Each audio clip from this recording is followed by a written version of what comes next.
ನಮಸ್ಕಾರ ಸ್ನೇಹಿತರೆ, ನೀವು ನೋಡ್ತಿದ್ದೀರಾ ಸ್ಟೂಡೆಂಟ್ ಸೊಲ್ಯೂಷನ್ ಯೂಟ್ಯೂಬ್ ಚಾನಲ್.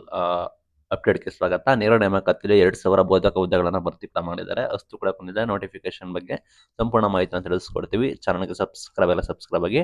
ಪ್ರಥಮ ದರ್ಜೆ ಪಾಲಿಟೆಕ್ನಿಕ್, ಇಂಜಿನಿಯರಿಂಗ್, ಬಿಇ ಕಾಲೇಜುಗಳಲ್ಲಿ ಇವು ಕಾಲೇಜು ತಾಂತ್ರಿಕ ಇಲಾಖೆ, ಶಿಕ್ಷಣ ಇಲಾಖೆ ಬಂದ್ಬಿಟ್ಟು ಪ್ರಸ್ತಾವನೆಗೆ ಸರ್ಕಾರ ಅನುಮತಿ ಕೊಟ್ಟಿದೆ.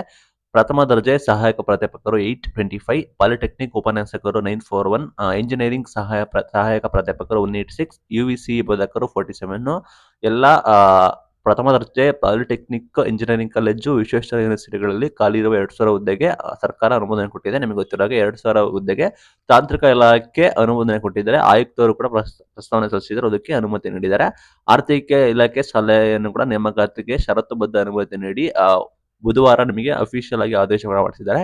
ಈ ಹುದ್ದೆಗಳಿಗೆ ವೃಂದ ಮತ್ತು ನೇಮಕಾತಿ ನಿಯಮಗಳ ಅನ್ವಯ ವಿದ್ಯಾರ್ಥಿ ನೇಮಕಾತಿ ವಿಧಾನದಂತೆ ನೇರ ನೇಮಕಾತಿ ಮೂಲಕ ಭರ್ತಿ ಮಾಡಲಾಗುವುದು. ಕಲ್ಯಾಣ ಕರ್ನಾಟಕ ವೃಂದಕ್ಕೆ ಮೀಸಲಿರುವ ಹುದ್ದೆಗಳನ್ನು ಕೂಡ ನಿಯಮಾನುಸಾರ ವರ್ಗೀಕರಿಸಿ ನೇಮಕಾತಿ ಕ್ರಮ ವಹಿಸಬೇಕು ಅಂತ ಕೂಡ ಹೇಳಿದ್ದಾರೆ. ಯುವಿಸಿಯ 47 ಹುದ್ದೆಗಳ ಭರ್ತಿ ಮುನ್ನ ವಿವಿಯಲ್ಲಿ ಖಾಲಿ ಇರುವ 72 ಹುದ್ದೆಗಳ ಬಗ್ಗೆ ಪೂರ್ಣ ಮಾಹಿತಿ ಮತ್ತು ಅಗತ್ಯ ದಾಖಲೆಗಳನ್ನು ಸರ್ಕಾರಕ್ಕೆ ಸಲ್ಲಿಸಬೇಕು.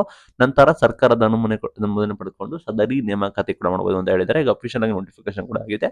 ಯಾರೆಲ್ಲ ಇದ್ದೀರಾ, ಲೈಕ್ ಪ್ರಾಧ್ಯಾಪಕರು, ಉಪನ್ಯಾಸಕರು, ಬೋಧಕ ಹುದ್ದೆಗಳಿಗೆ ಡಿಗ್ರಿ ಕಾಲೇಜಸ್ನಲ್ಲಿ, ಪ್ರಥಮ ದರ್ಜೆ ಪಾಲಿಟೆಕ್ನಿಕ್, ಬಿ ಕಾಲೇಜಿನಲ್ಲಿ, ತಾಂತ್ರಿಕ ಶಿಕ್ಷಣ ಇಲಾಖೆಯಲ್ಲಿ ಗುಡ್ ನ್ಯೂಸು.